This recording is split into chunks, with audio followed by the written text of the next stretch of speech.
Hello and welcome to another edition of the Osceola's Seminole Sidelines podcast, which is presented by Alumni Hall, where you will find officially licensed FSU gear for the entire family. Please visit Alumni Hall at alumnihall.com or at their Tallahassee store location at 1817 Thomasville Road. My name is Pat Burnham. I'm a football writer for the Osceola and host of Seminole Sidelines. I am joined today by Osceola publisher Jerry Kutz, Osceola managing editor Bob Ferrante, and Osceola recruiting analyst Charles Fishbein. But before we get started today, I want to remind Osceola subscribers that you can log on to the Osceola at theosceola.com and click on the Alumni Hall ad to receive a 20% discount code for online purchases and your membership card to present for in-store purchases. Well, guys, welcome back. It has been a while since we've gotten together on a Seminole Sidelines podcast. And, of course, the reason we are back is the start of football season is here. Florida State reports tomorrow for camp, which we're taping on Thursday, August 4th. They report to camp tomorrow and hit the field on August 6th. And we'll get a little bit into that. And we've got a lot of stuff we want to talk about, fall expectations for fall camp, what we're looking for, a little bit of update on recruiting from Fish. Get into a little bit of NIL and a little bit of realignment talk. We've got plenty of time to cover that over the course of the season. But before we get started, obviously we would be remiss since the last time we've had a Seminole Sidelines podcast. Of course, it has come out that Coach Bowden is sick. He has pancreatic cancer and it's terminal. And obviously at his age, you don't know how long this is going to last. And we want to certainly – he's had an impact on everybody's life that's on this call right now, and more than likely an impact on anybody that's going to listen to this podcast. And, of course, our thoughts and our prayers are with Coach Bowden, Miss Ann, and, of course, the rest of the kids, Tommy, Ginger, Terry, Jeff. I know I'm forgetting Steve. I know Robin. I know I'm forgetting them all. And, of course, they got, 30 or so grandkids and probably great-grandkids by now. But certainly is a gentleman that we all think very fondly of. Associate Tallahassee and Florida State with him and no one else. And Jerry, obviously you've had a long existing relationship with Coach Bowden, and obviously we'll have more time to talk about this as we move forward, but just share your thoughts on Coach Bowden and what he's meant to you as not only as the man who started the Osceola, but also as a human being, what he's meant to you on both professionally and personally. Well, let me take the second part first. As a person, I've said this often, he's the best walking Christian I've ever met. As everybody knows, Coach Bowden does a lot of preaching, and he's a guy that lives the words he preaches better than anybody I know. So, a little emotional. As far as Osceola, when we first came up with the idea of Osceola, my partner, John Esker, brought the idea to Coach Bowden, and I was taking the idea to the boosters and to Hootie Ingram, who was the AD at the time, and they were very warm to the idea. Unfortunately, a magazine prior to us had failed, and so they wanted to be sure that we had the support we needed to make this one work, the Osceola at that time. And so in 1982, my relationship with Coach Bowden started in earnest. And, what was so great about him was his door was always open to his players, coaches, to us at the Osceola. He gave us access to practices, film, and the funny thing was, if the Osceola, you guys may remember this, if the Osceola wasn't on his desk on Monday morning, we printed late Sunday night, and on Monday morning, he wanted it on his desk. And if it wasn't there, Sue Hall was on the phone, and he would kind of scold me when I would bring the Osceola to him. And it amazed me. But he wanted that Osceola because he would read the interviews that we did with players and coaches. And as you guys know, everything now is by Zoom. But back then, we could get the players one-on-one. And he told me, I learned something every time I read the Osceola, because my players will say things to you guys they don't say to me. And so, Coach really had his finger on the pulse of everything. And even newsprint, he was an avid reader of it. And he got insight into what his players were thinking. So it was a tremendous relationship. When I worked with him at Seminole Boosters, when I was with Seminole Boosters, I had the opportunity to drive him, sometimes from city to city. When Charlie Barnes needed me to do that, I got that opportunity. And he's just a great person. I mean, one of my favorite stories was a Gator fan approached him dressed in full Gator garb and had his little child with him. And he says, Coach, I'm wearing Gator garb, not out of disrespect, but just so you don't think I'm a wolf in sheep's clothing. And he said, I wanted my son to meet you. And we're on a putting green. Bobby's getting warmed up. And Bobby had seen the guy pull up in a beat up van. But on the back of the van, on that tire cover, was a brand new 1997 National Championship tire cover, right? Probably the most painful loss in Bobby Bowden's history. Bobby saw it and he said to the little boy, he said, run on in there to the pro shop and see if they have a Sharpie, a magic marker. And the kid came out with one and Bobby went over there and autographed that tire cover, which, speaks volumes. Yeah, he was. He certainly, again, he's unselfish with his time, unselfish. I can't believe that we're having this conversation, even though he's in his 90s. I always thought that he, like most of the coaches on those dynasty era teams, was invincible. I mean, as I told Tom and Keith, I'd been gone for 18 years. And I first remember seeing him at the Sing store, or Circle K, and I'd probably seen Coach Bowden 2 or 3 times over those 18 years.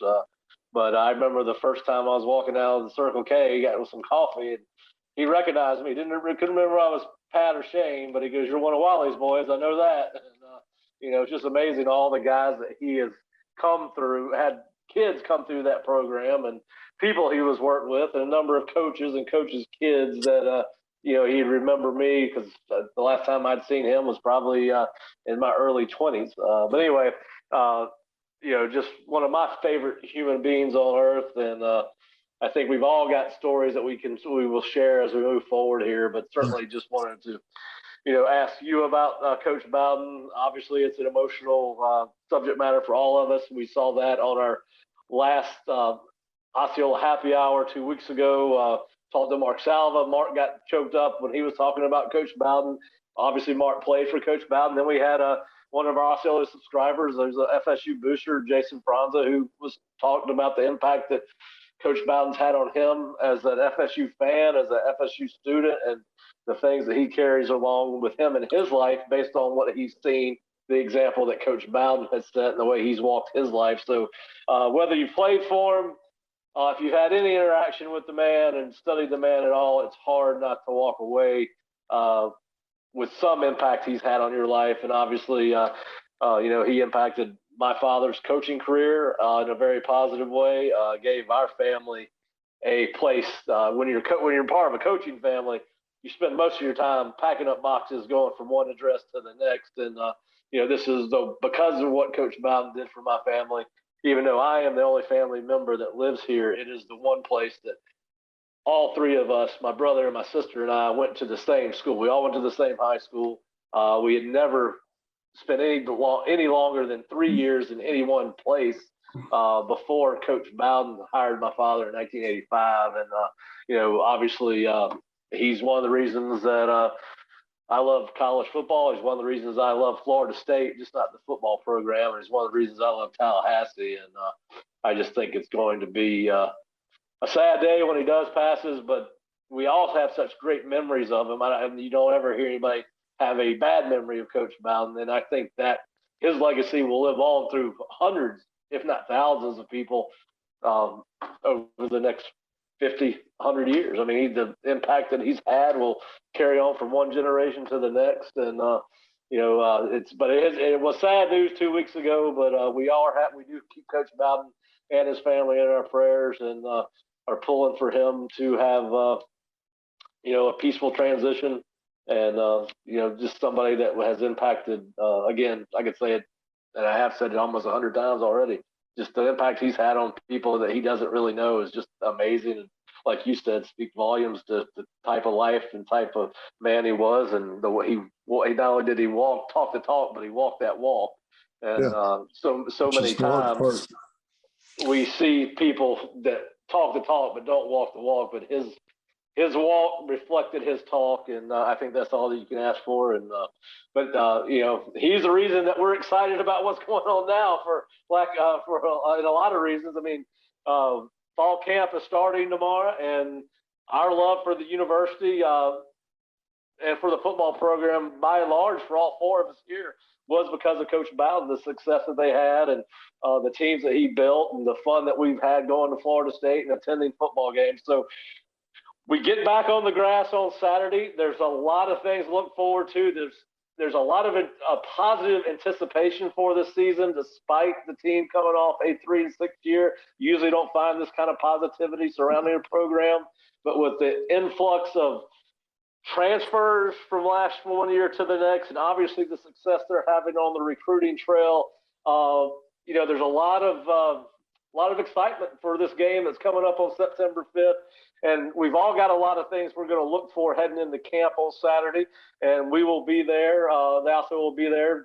Every practice that the media is allowed to attend, we will be at a practice. So we hope to have a lot more information for you this year than we did last year, when we were having to rely on COVID protocols and just Zoom meetings.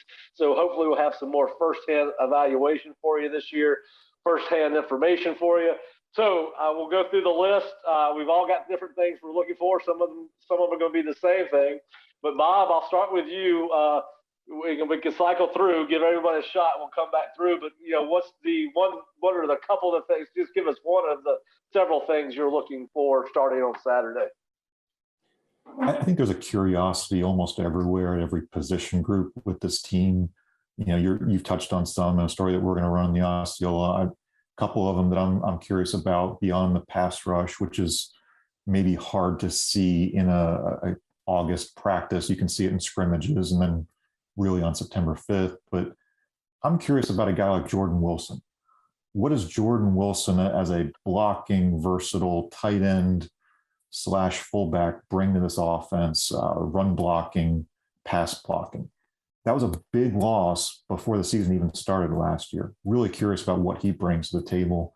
I think the most wide open position is the one that's been often criticized. It's wide receiver.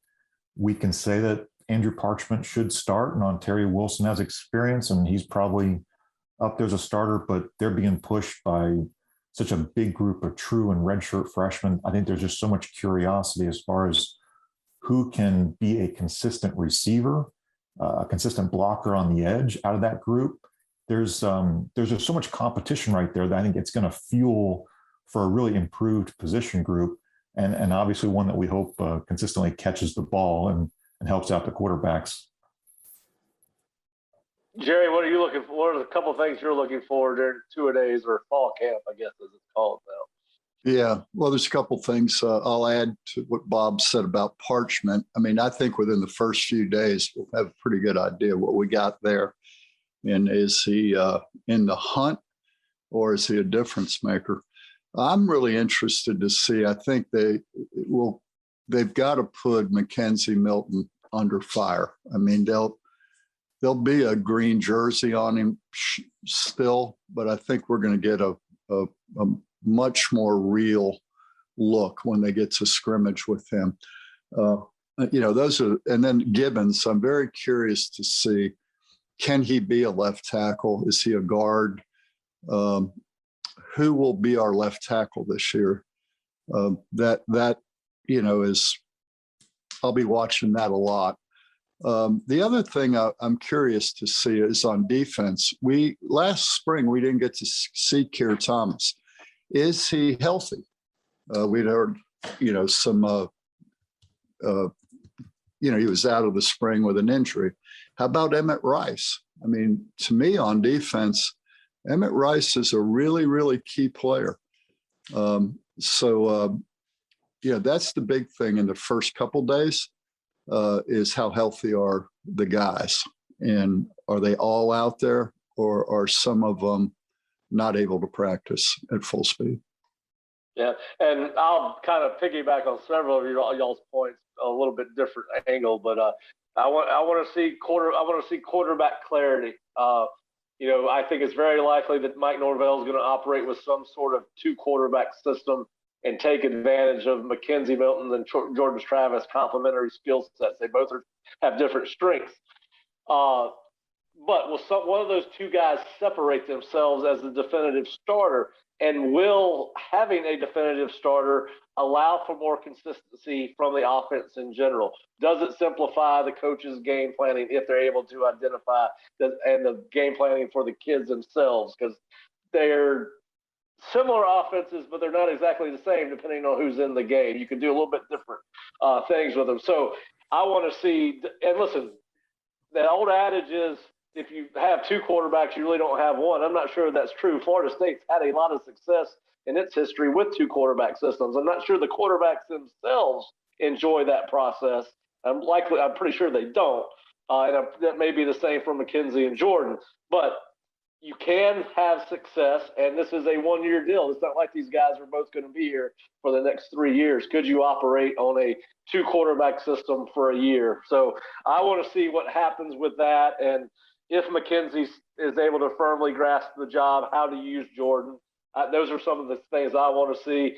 To piggyback on what you said about the offensive line, certainly want to see what a healthy Devontae Love-Taylor and a Dylan Givens do to help enhance. This group struggled as a unit in pass protection in the spring, the way they did in the fall. Did those 2 guys being added back into the starting lineup or rotation make them an effective pass blocking group? Because Devontae was out in the spring, Dylan obviously was not here. So can those 2 guys make a dynamic change on the offensive line? And if you can stretch the vertical, if you can buy enough time and protection and have some success in shots downfield, how will that complement what we know could be a pretty good running game? And we know the running game is going to be by committee. And then, of course, on the defense, to me, the linebackers struggled a little bit during the spring in adapting to this 4-2-5 defense. FSU forever and ever had a dominant linebacker at 1 of the 3 linebacker positions. We have not seen that in the last several years. Will the second year in Adam Fuller's system see one of those kids develop, whether it's Emmett Rice coming back from injury, Amari Gaynor, who we know has a lot of talent, Steven Dix, who came in highly thought of. Can one of those 3 guys turn into a tackling machine that FSU needs at linebacker? And can Chris Marr, the linebackers coach, find some dependable depth out of a group that consists of Kalen DeLoach, Jaleel McCray, DJ Lundy, and Jayon McCluster? So we'll see there. And then, of course, I think the other question I want to see is FSU as deep in the secondary as we think they are? They have struggled, but are they as deep? We think they've got some pretty good talent there. Are they too deep, and can that help? And, these fast-paced spread offenses, you got to have depth in the secondary and at linebacker. So I want to see those questions answered. Fish, what about you? What are you looking for out of the team in fall camp? No, you definitely want to see which quarterback stands out. You got to have one quarterback. I don't believe in the 2 quarterback system. Mackenzie, from all the reports, was behind Jordan Travis all the way up to the spring game. And then in the spring game, Mackenzie kind of showed why Florida State fans wanted him. He showed the ability to make the big play, push the ball down the field. If he is able to stay healthy, you got to go with one guy. And 2, Jordan, the way he plays, you don't really have to – you could have, some of the Wildcat type packages for him that you can incorporate into the offense for a series or 2, but to have 2 guys playing, I don't think that's a good thing for Florida State. 2 is the offensive line. We've been talking about it for close to a decade now. Will the offensive line be an approved unit where you don't have to worry about the quarterback getting clobbered? These guys can open some holes for the running game. I think the success of the offense is going to come down to how those 5 guys up front perform, and they need to develop some depth there too. You got probably 5 or 6 guys they could count on, but 3 or 4 of the other guys need to step up and provide depth just in case you have some injuries up front.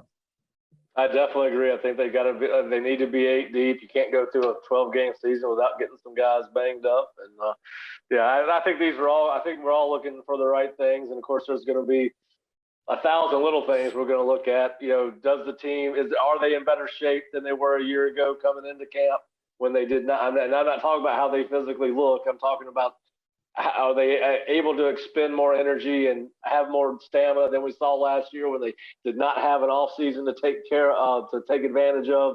They've had a full complement of spring practices. They've had a full summer off season as well as the winter conditioning. So looking forward to seeing how these guys report as far as being in shape. Are they a step quicker than they were last year? I mean, the guys that have great builds, and the guys that don't. So I'm not talking about how they look physically. I'm talking about how their stamina and endurance and strength has been impacted over the course of the last 9 months, not so much their physical look. But so anyway, it's going to be fun to see that. Yeah, Pat, let me add to what you're saying. And you used the word little things, and I don't think you meant that. I think you meant big picture thing, with that. I would add to what you just said, and I was remiss in not saying it first, is the spirit and the morale. I mean, we've seen, highly spirited practices in the 90s. We know what they look like when everybody's out there competing and chasing down every play. And we haven't seen that in a long time at Florida State. And I'm curious to see if our players bring that energy to practice. That to me, the morale of the troops can overcome a lot of stuff. Oh yeah, team togetherness, all those things. You would think that. Now listen, Florida State is no different than any other program in this regard. Everybody had full off season, so everybody's had a chance to get better, right? Every team in America's had a chance to build more team camaraderie this year than they did last year because they did have an off season. So it's going to be fun to watch, we're certainly glad that August is here. This has been one of the faster off seasons that I can remember. Quite obviously, that maybe it's because I'm getting older, or maybe because Florida State had such great experiences in every sport this year that we were constantly busy, whether it was baseball, softball, soccer, it did not matter. But this seems like a very short off season to me. But certainly the grass smells different when it's fresh cut in August than it does any other time of the year. And it kind of gives you that, I still get kind of that nervous anticipation when I walk outside and smell that, the smell of fresh cut grass in August. So looking forward to that. Obviously, Fish, come back to you with some recruiting news. Since the last time we had an Osceola Seminole Sidelines podcast, FSU has picked up 3 commitments. Last week, it was Jalen Early from Duncanville, Texas, an offensive lineman. Highly thought of. Florida State took on Ohio State and I believe Texas and several others to land Jalen. Tell us a little bit about your thoughts about Jalen Early. Yeah, he definitely I think he's like one of these Texas kids that is probably further along developmental wise than some of the other guys. While some of the other guys in the class may have higher upside. We talked about the Woody kid and the upside he has. This kid's more of a finished product. You're talking a 320-pound kid. I think he's more of a guard than a tackle. He could play maybe right tackle, but just the way he plays and comes off the ball and the way he moves, I think he's more of an in the box, phone booth type of player. He's going to come off the ball, drive his guy. I don't think you're going to see a lot of pulling or putting him in space and trying to get him on a linebacker or DB out in space, because I don't think that's his strength.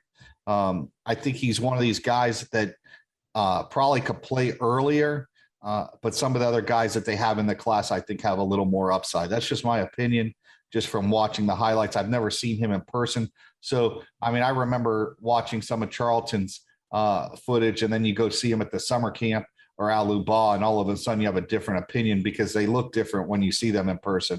This is one of those kids that may be the same way, but I think he can play early. He can provide depth. He's another big body. The one common theme with all of these guys is they're big and they're space eaters. Like they can take on they could take on, one, two, come off one guy, block another guy. They're big physical guys. So I think he's another important piece of the puzzle. They're taking a lot of guys this year. This is just one of the guys that's going to have to fight it out with those other 5 or 6 guys they bring in and eventually become a starter down the road.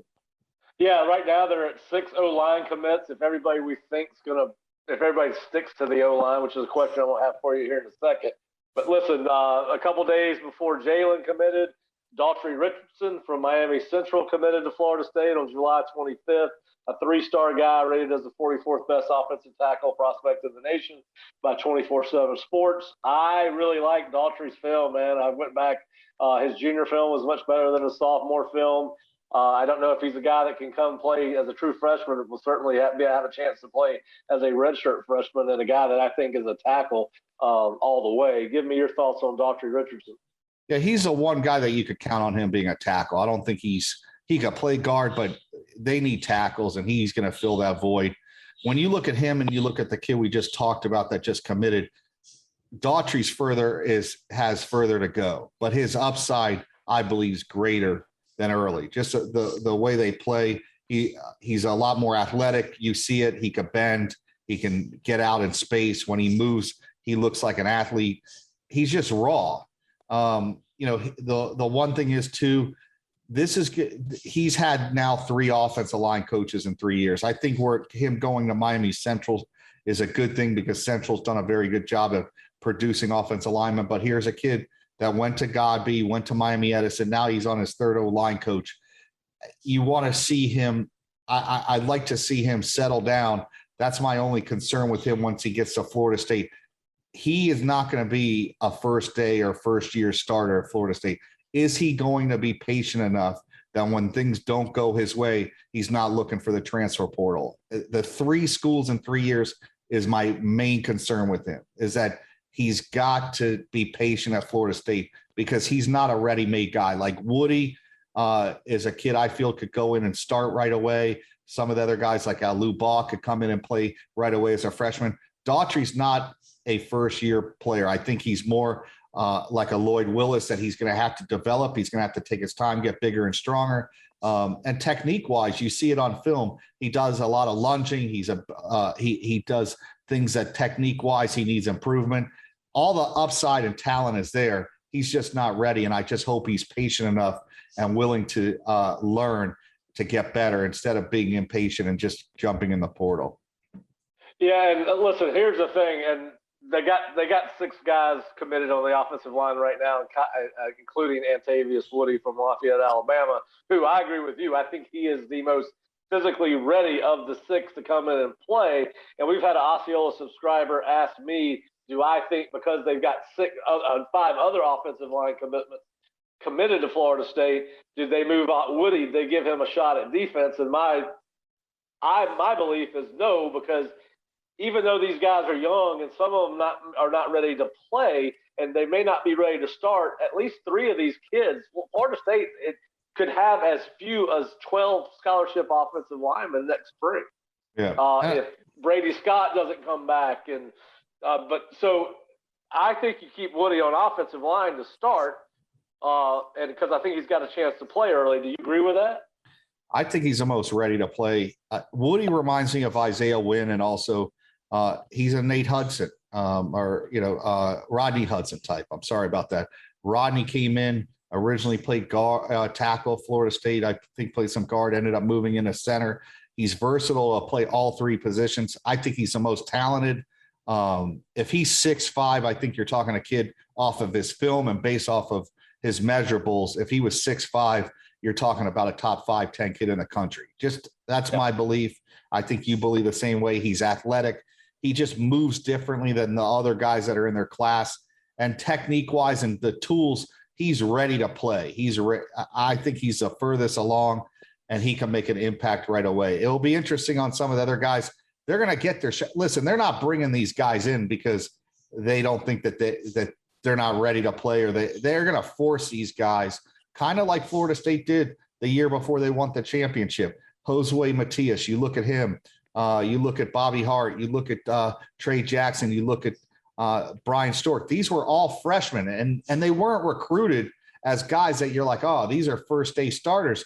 But they forced them to play early. They got a little roughed up in the first half of the Notre Dame game. They got a lot of experience in the second half of that game, and then they went into that following year as a very good unit. And I think that these young guys are their guys. They've recruited them. They've gone to and done the battles with these other schools. It's nothing wrong with the guys on campus, but they're going to want to play their guys and the guys they recruited and the guys they feel they could develop, because at the end of the day, the ones on campus haven't, it's not like they've done it already, and you hope they do it this year, but there's no guarantee. I mean, some of these guys have been on campus. Brady Scott's been on campus, I think 5 years. If he comes back, he's like a 6th or 7th year senior. There's no guarantee. So there's a great opportunity. I think that's what they're telling these kids that are, while they're recruiting them, hey, you're going to get a shot to play as a freshman. That's not you. Oh, yeah. You talk about playing early, or they're not making promises that they can't deliver on. I think that these kids are actually all going to have a shot to play as freshmen. It's just up to them. All they got to do is show them the damn depth chart. That's it. The numbers will speak for themselves. There's no, like I said, you may have 12. You may have 12 in the spring. Yeah, I don't think they're done in recruiting. I mean, I think they're going to bring in you could see 7 or 8 guys come in this year, because like you said, you don't want to have only 14 or 15 linemen. The really good colleges have at least 17 and upwards of 20. You want to get towards that 20 number, and they could have a lot of attrition this offseason. You got guys that haven't played a whole lot, and if you got to question whether they're going to stick it out. If you see a guy that's been there for 3 or 4 years and all of a sudden they're on the depth chart and they see their name 3rd on a list at every position, is that kid going to stay, or are they going to sit there and go, you know what, maybe I need to go find an opportunity somewhere else?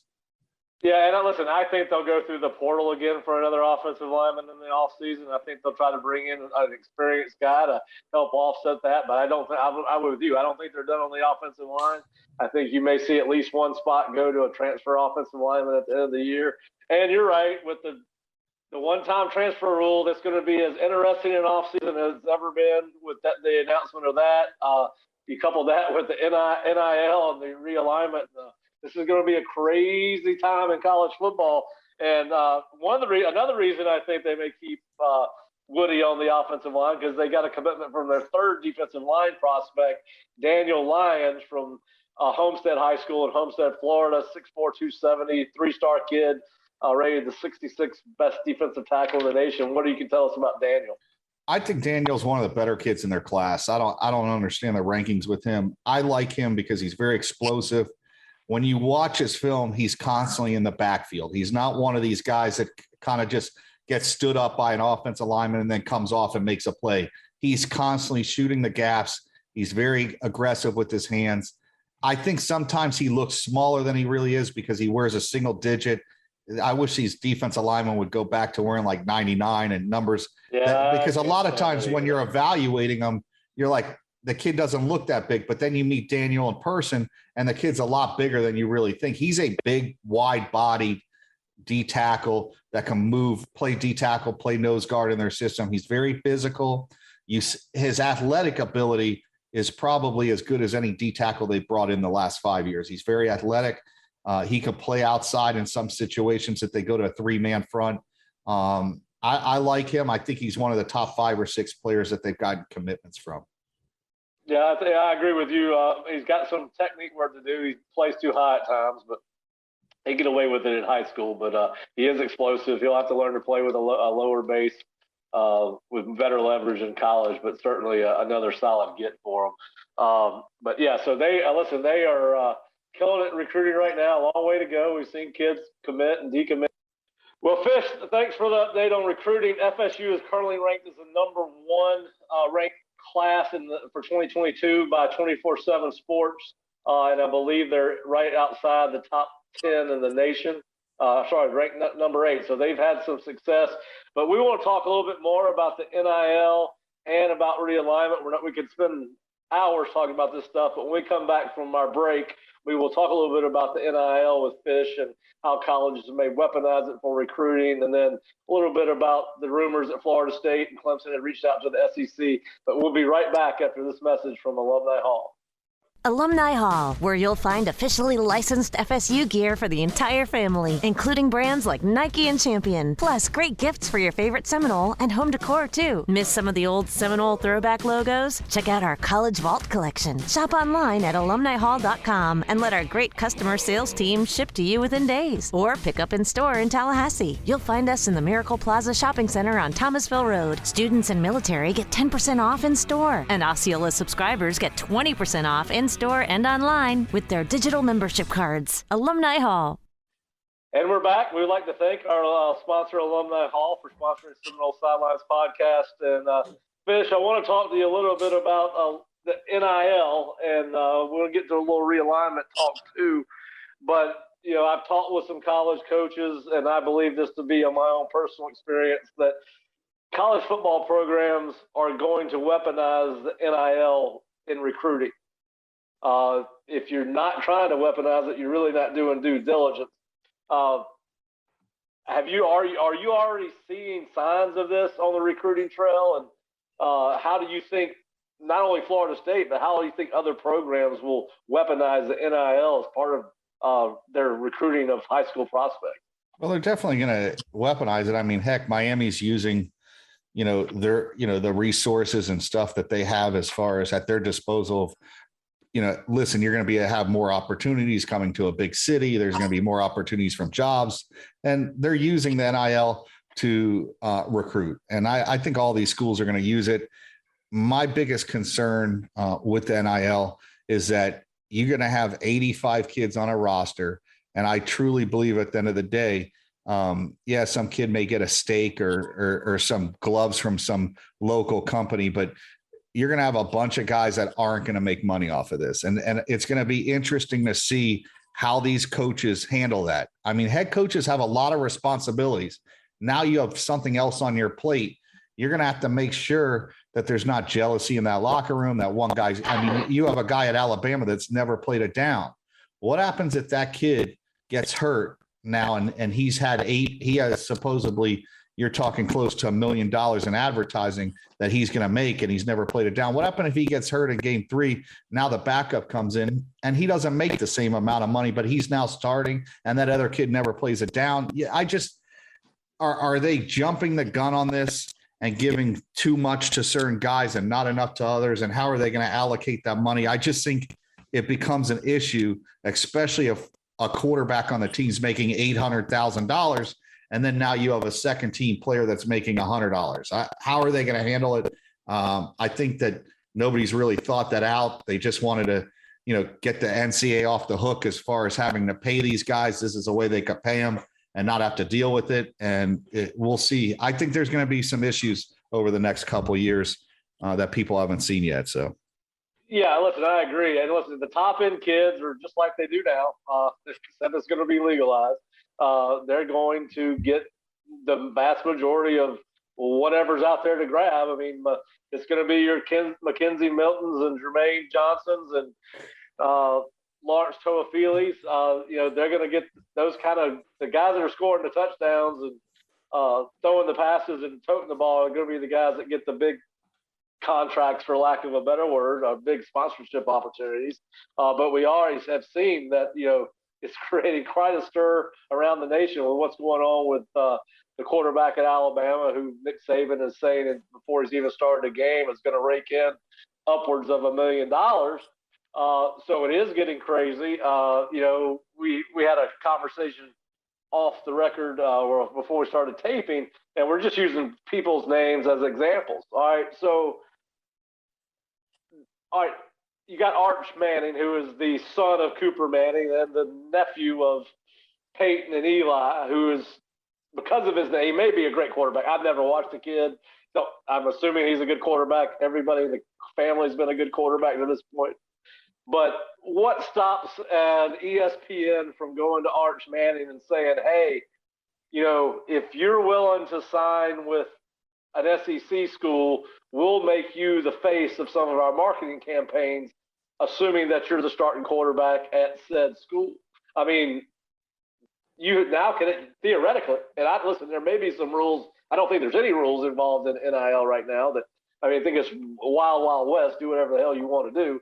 But what stops ESPN from getting involved in a kid's recruitment now? Or if you're the president from Allstate, the CEO of Allstate, and you've already got Peyton Manning under contract to do commercials with Brad Paisley, and he's a Notre Dame graduate, and the CEO of Allstate goes to Arch Manning and say, listen, you want to make some real money? We'll put you in that Allstate series with your uncle and Brad Paisley, and we'll pay you X amount of dollars the day you step foot on Notre Dame's campus, or X amount of dollars if you're the starter. So I just think there's so many ways it's going to go, but I think it's going to be top heavy on the money. I think you're right. The lower you go on that roster, if you're a third teamer, whether you're on scholarship or not, and I think the boosters or the businesses that want to see a return, are serious about this and want to see a return on their investment, because in the old days it was just the booster giving the money so he could help support the program that he loves. Well, you're going to have some boosters now that want to give the money because it's legal, but they also now they have a chance to get a return on their investment. So I think there's going to be performance incentives in these contracts that these players are going to sign. And then, of course, I think there's some trickle down effects. It's going to get to the high schools.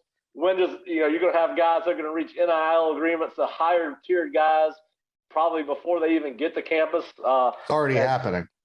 Yeah, and so I think, and listen, and here's my other problem with that, and I think there's a phrase that we had to get used to last year, and we've had to really over the course of the last 10 to 15 years when it comes to bowl season, is so and so was opting out, and we saw more guys opt out in the middle of last year than we've ever seen before. Some of them were COVID related, some of them were just flat out quitting. Fish, we've already seen one high-profile prospect from Texas who's committed to, I believe, Ohio State, has already chosen to forego his senior season, and he's going to enroll at Ohio State in January, but he will not play for his high school team. I think that we're going to see more opt-outs in high school than we would have ever imagined. Are you worried about that from the high school level? I mean, the problem is where are they going to go? Unless these kids are taking a ton of credits in 8th and 9th grade or 9th and 10th grade and graduating how many kids can really graduate 2 years ahead of their schedule? I don't know. I think this kid, the Ewers kid, they're opting out of football. They're not opting out of high school. No, Ewers is opting out. He's going to be on campus at Ohio State next week. Like, he's going to play for them this year. That's right. But my point is, you're going to start seeing guys that are playing this year.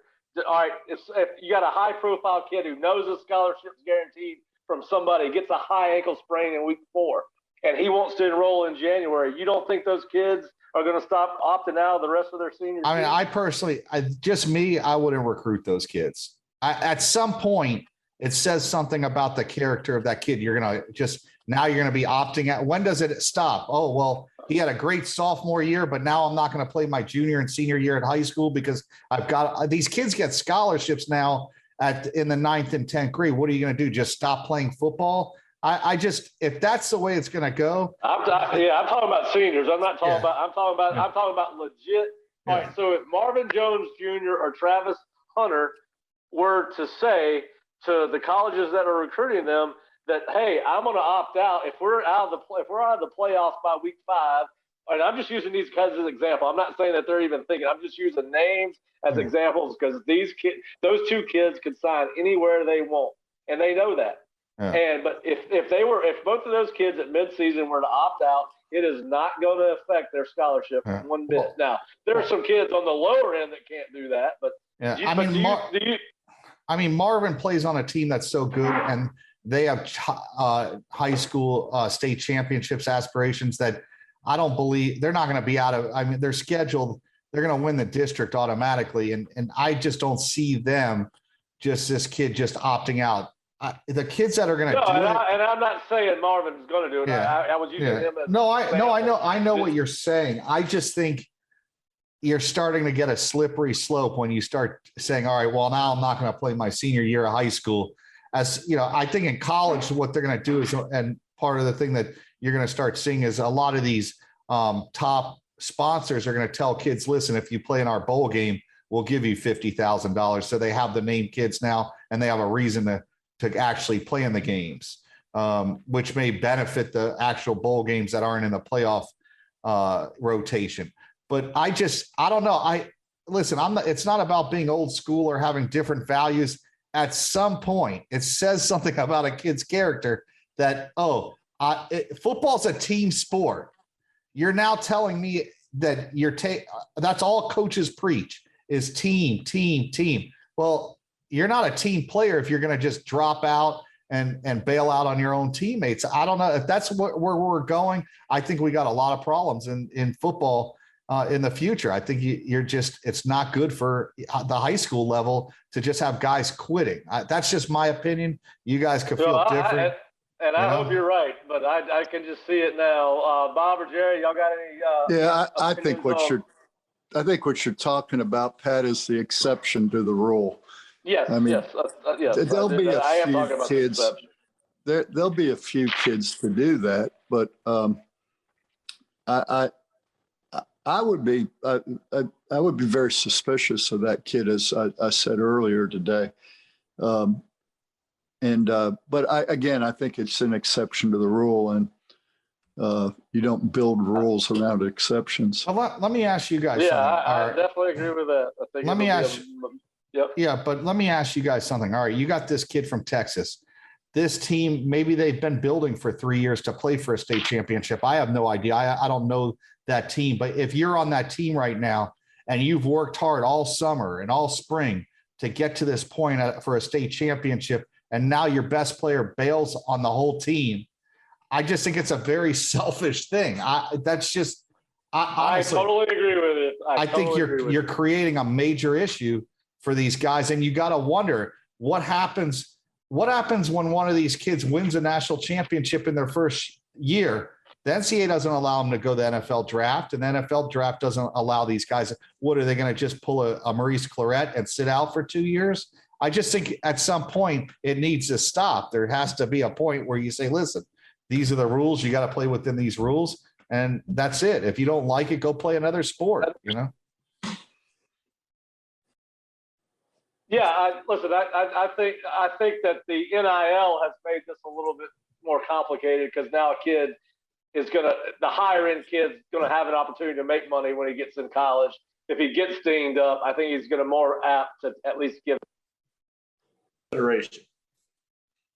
I could actually argue that the opposite way. All right, Jerry, you had some thoughts on the opting out and how the NIL may positively affect that. Yeah, I think if a kid in high school really wants to make some money with name, image, and likeness, he's got to start building his brand. And opting out his senior year does not help him build his brand. And what I mean by that is, if a corporation is going to use him as its representative, he's got to be concerned about everything he does. I mean, everything he puts on social media, his behavior on the field, off the field. And I think NIL is the silver lining to NIL is that it helps a program self-police its players. These kids, when they get here, they're going to go to class, they're going to learn about branding, and they're going to realize that maybe that post on Twitter isn't appropriate. Maybe I don't need to be in a bunch of photos holding a beer at a party. These corporations, that's not what they're willing to pay for. And I think as the players in high school begin to realize that, it may start to change their behavior even at the high school level.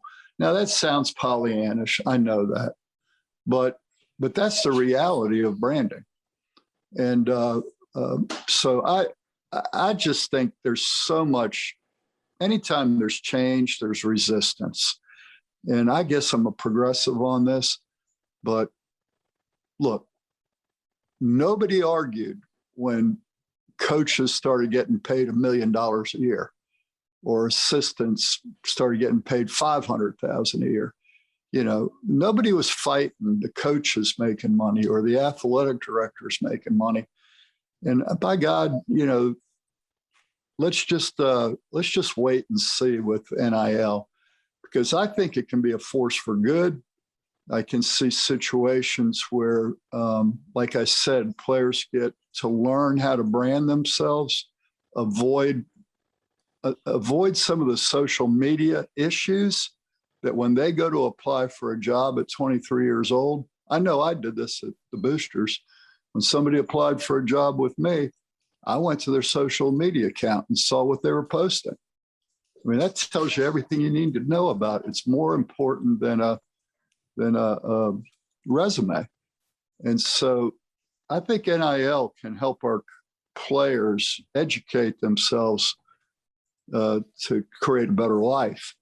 And I also think you're going to be a little bit, yes, there's going to be the guy that makes $1 million, but I think there's a lot of opportunity for football players. Like you look at Mackenzie Milton and what he's doing with De'Aaron King.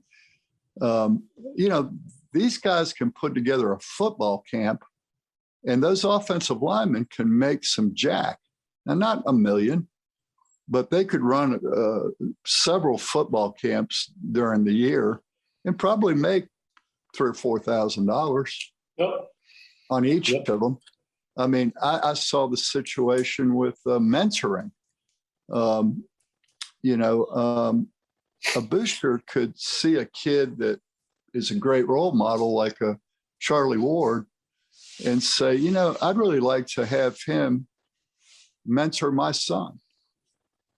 And, you know, or have an autograph signing session. Heck, we have these autograph signing sessions and we have it at a merchandise store, and the merchant makes money, but the player is sitting there for hours signing autographs, doesn't make a dime. Those are all low-hanging fruit that people like Mackenzie Milton and De'Aaron King are organizing these opportunities for student athletes. Bob, you did a heck of a story on that girl up in Illinois. Do you want to comment on that and how she's gotten on the forefront of NIL?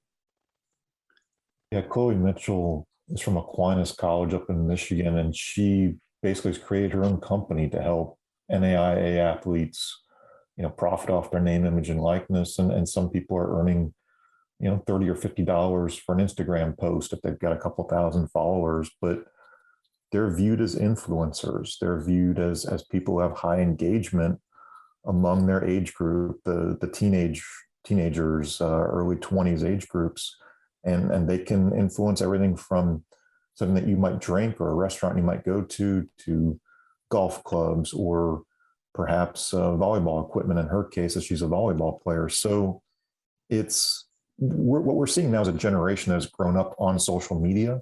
It's an extension of who they are. It's how they interact with their friends, whether they're down the road or a couple states away. And now they've found a way as a student athlete to be able to say, this is who I am. And like you said, Jerry, you can run a camp, you can have an instructional video on YouTube and give away a password and charge X amount for that half-hour lesson or whatever it is. It's happening everywhere. And there are some positives. I think what we have to remember is with NIL, for every negative, and there are a ton of negatives because we have no guardrails right now, there are enough positives. It's just we have to kind of see where this thing grows. And then the NCAA is eventually, with the help of the schools, going to have to bring this back into some check and balance. Yeah. Oh, yeah. And I'm not opposed to NIL. I'm just saying that there's going to be some unintended consequences or unknown consequences, and not all of them are going to be positive, and not all of them are going to be negative. But I definitely think the kids should get a piece of the pie. There's no doubt about that. So the NCAA was aware of this 15 years ago, and they've had all this time to prepare themselves for it, and they failed to do it. And now the state legislatures have forced their hand, and they're not prepared. The NCAA has no enforcement arm to put guardrails. So it's like we're building the plane as we fly it, which is what we've been doing with COVID the last couple of years, And so, but that's the way it is in America. I mean, The IRS creates a tax law, and lawyers and accountants figure out a way to get around it.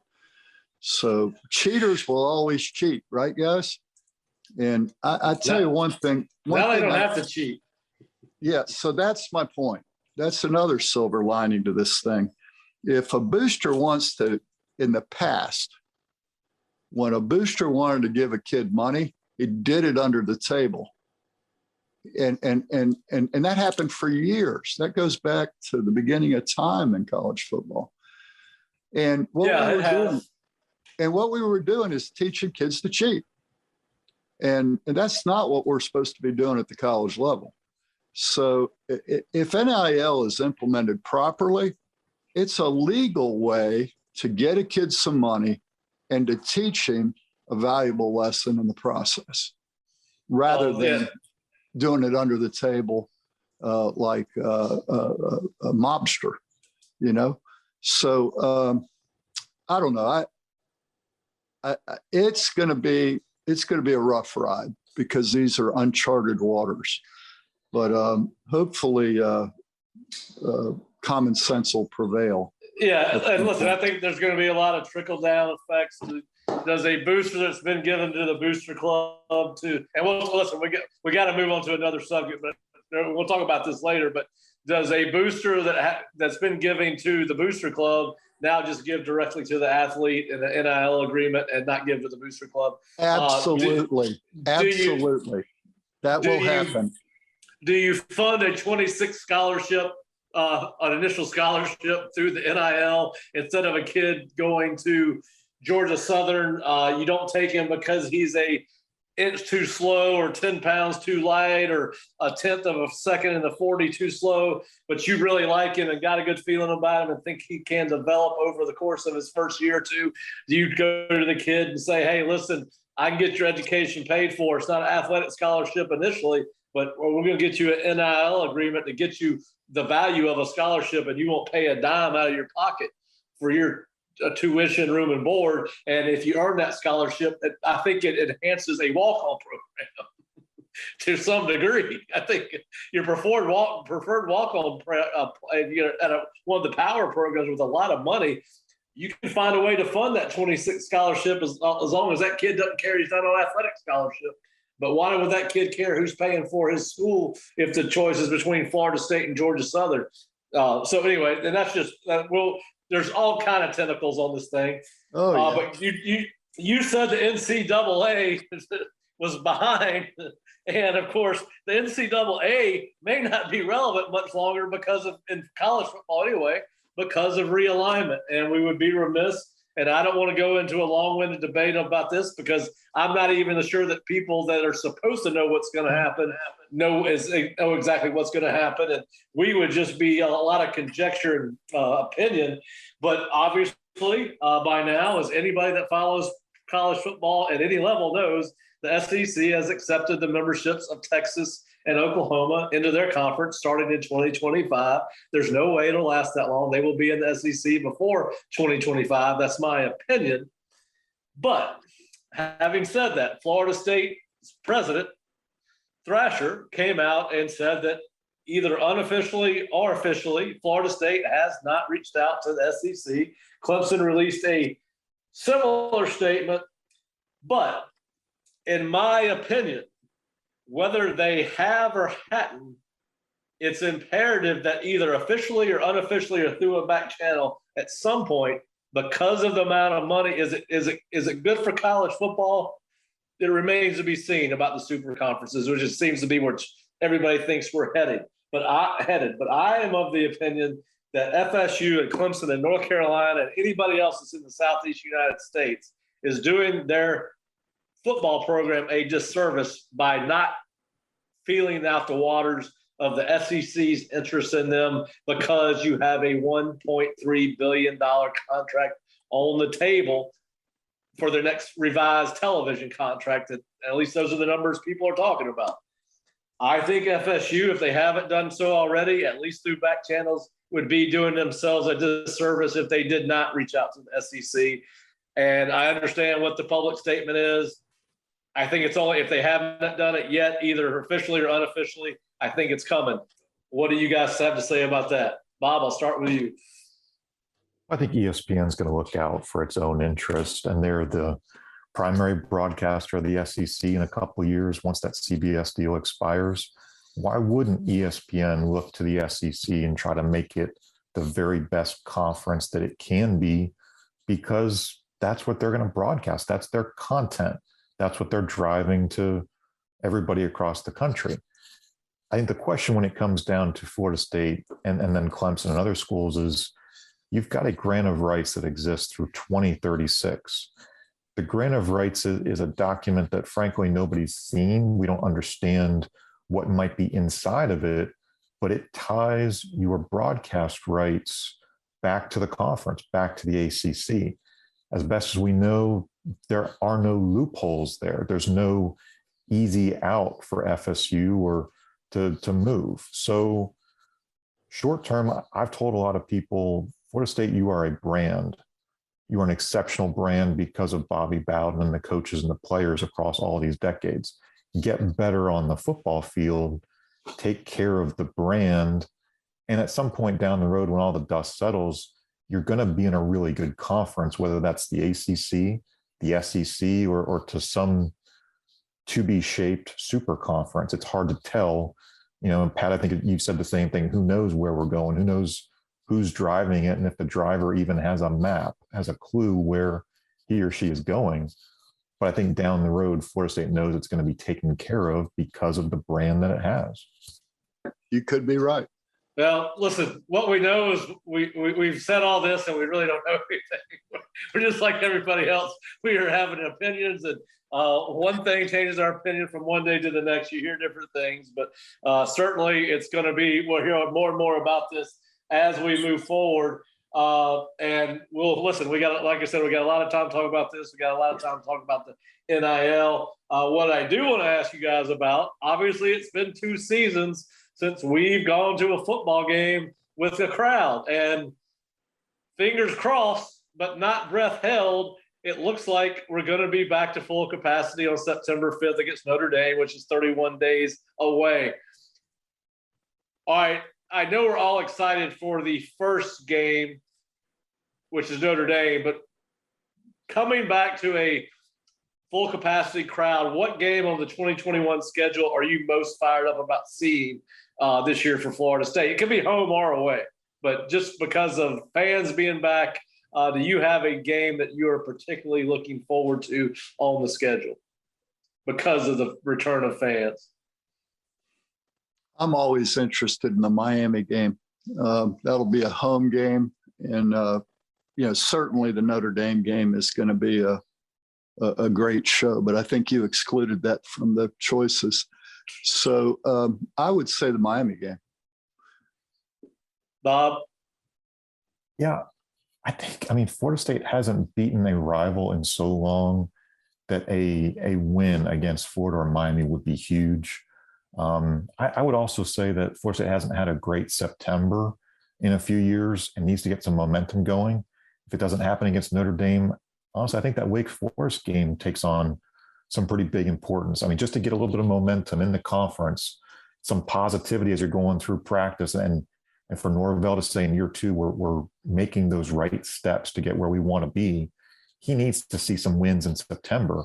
That Wake game, as crazy as it sounds, because we all think of the Wake of years past, but this is Dave Clawson Wake, and it's a really well-coached team with a good roster. if Florida State can build some positive momentum with a win up there, I think we can see the season go in the right direction. Yeah, I agree with you on Wake Forest. I really screwed up my ACC ballot with them. I picked them, I believe, 5th on the Atlantic side.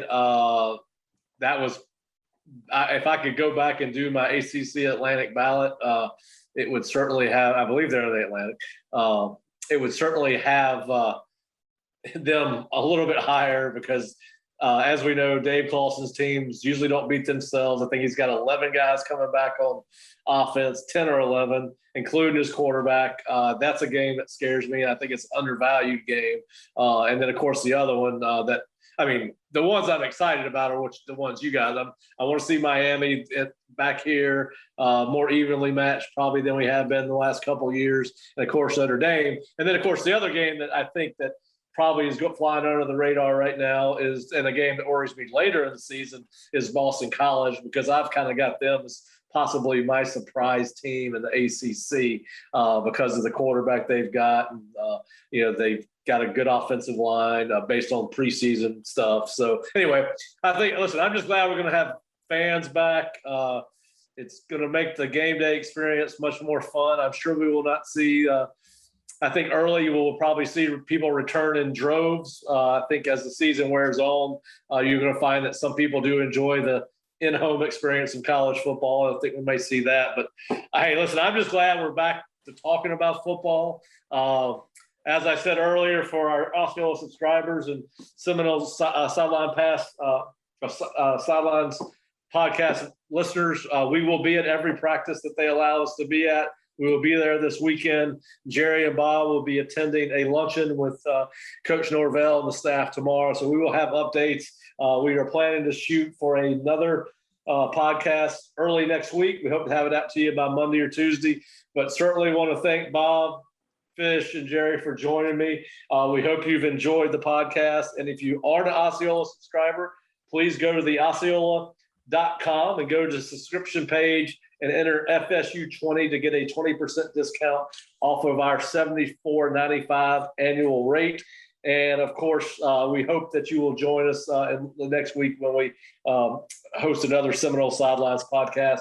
But, guys, I appreciate it. Appreciate Alumni Hall for a great show for giving us the opportunity to do this. And, again, as we mentioned earlier in the show, our thoughts and prayers are still with Coach Bowden and his family, and we will check in with you guys next week. Have a good one. Thanks.